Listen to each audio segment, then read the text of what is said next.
Good morning, everybody, and welcome to the final week of our online learning.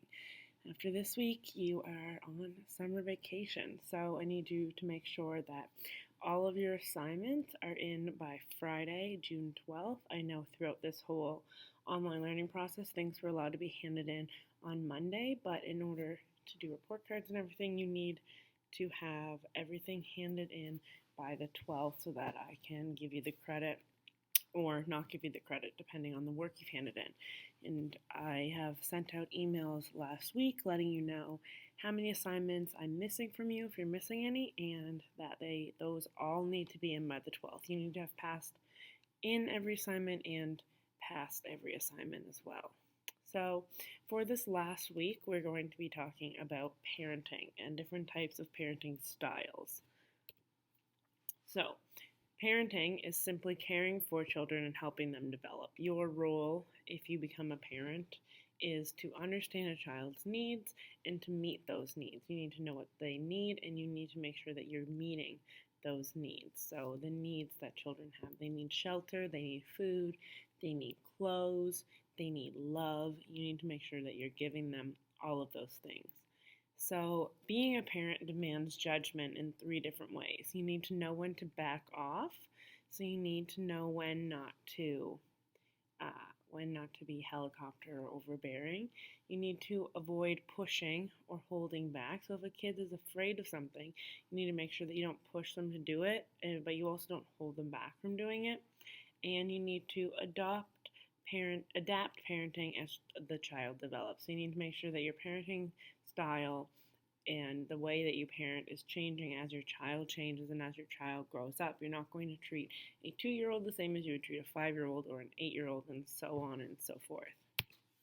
So parents meet the needs of their children. So they need food, clothing, shelter, they need to be safe, they need to teach them, and you need to give them support and love and all of that. So an important part of parenting is nurturing. So giving the child opportunities for encouragement and enrichment. So making sure that you're giving the child lots of encouragement and love, and that you're giving them opportunities to learn. So sometimes it's hard to do that, but you need to try your best to give the children the freedom that they need to learn, because as they learn, that's how they grow and develop. But this can be hard because some people are either very poor or low income, and it's hard to give them the same opportunities. You maybe can't enroll your child in sports or summer camp or clubs and stuff like that. Or the other side of it is hovering. So maybe you're a helicopter parent and you're too worried about giving your child those opportunities to learn. So you need to make sure that one of them you can change because it's on you. And for low income, for example, there's lots of programs that work with children who are in low income families. For example, the Tim Hortons camps, they are for children who are in low income families who can't otherwise go to camp. So communication is an important part of good parenting, and the following are good techniques for communication. So using words the child can understand, being clear, being positive and polite, giving praise and love, limiting directions, and talking about what is meaningful to the child. All of those help with communication.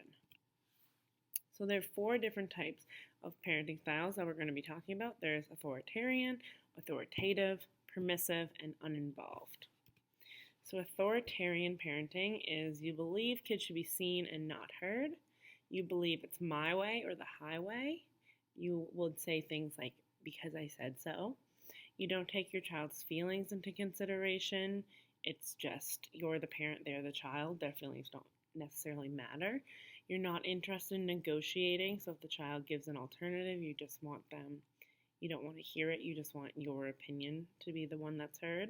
The focus is on obedience. So it's punishment versus discipline. You're punishing the kid for what they did, where discipline teaches them a lesson not to do it again.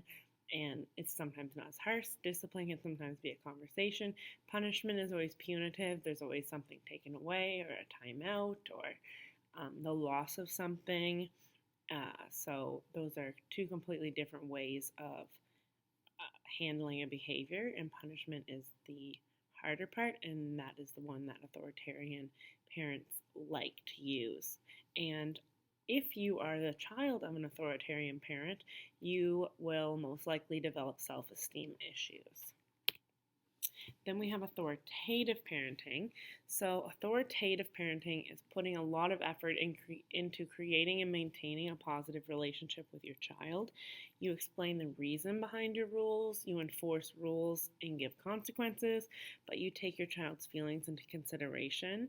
You're not easy on them, but they understand why they're having that consequence. So, in terms of punishment versus discipline, you're giving them discipline because they're understanding it. They're going to learn from this experience. You validate the child's feelings and make it clear that adults are in charge, but you're letting them know their voice is heard and their feelings are heard. So children who are the children of authoritative parents are usually happy and successful children who make good decisions. Then there is permissive parenting. So permissive parenting, you set out rules but barely enforce them. You don't give consequences very often, so you might tell your child they're grounded or don't do that, you'll lose your iPad, but then neither of those things happen. You think your child will learn best with little interference from you, so you don't think you have to be there all the time, helping them all the time. You think they can figure it out on their own. You're very forgiving. Maybe if a kid does something wrong, then you won't punish them at all. Give back privileges if a child begs, so you're acting more like a friend than a parent. And if you are the child of a permissive parent, you are more likely to struggle academically. And then the last one is uninvolved parenting. So you don't ask your child about school or homework. You rarely communicate with your child. You rarely know where your child is or who they're with. You don't spend time with your child.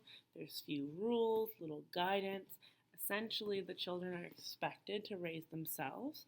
And so children who are children of uninvolved parents struggle with self-esteem issues as well. So our authoritarian or uninvolved children struggle with self-esteem issues, where our authoritative children are the most successful and our permissive children struggle academically. So really, one of these parenting styles is ideal. The other three have negative consequences. But since there are 4 of them, that means that all 4 of them are used. And with only one of them having positive benefits, that just goes to show how most of us were not raised that way. Statistically, 25% of us were only raised with authoritative parenting. I would say my parents were a mix of permissive and authoritarian, being strict but then also taking away consequences. We were never grounded or anything. It was always said but never implemented. And so you're going to be reflecting also on your parenting style that your parents had with you in one of your assignments this week. So that's just important to kind of look at and understand that 25% of people were raised in a positive way. 75% of people were raised in a way that has negative consequences. So it just shows you how much of an effort you have to put in to be a good parent. So that's everything on parenting. So your assignments this week are parenting styles and the children's book assignment. You have analyzed children's book and you have planned your own children's book, and now it's time to make that children's book. So again, another reminder, like I said at the beginning, all assignments need to be handed in by June 12th. And you need to have passed all assignments in order to get the credit in this course.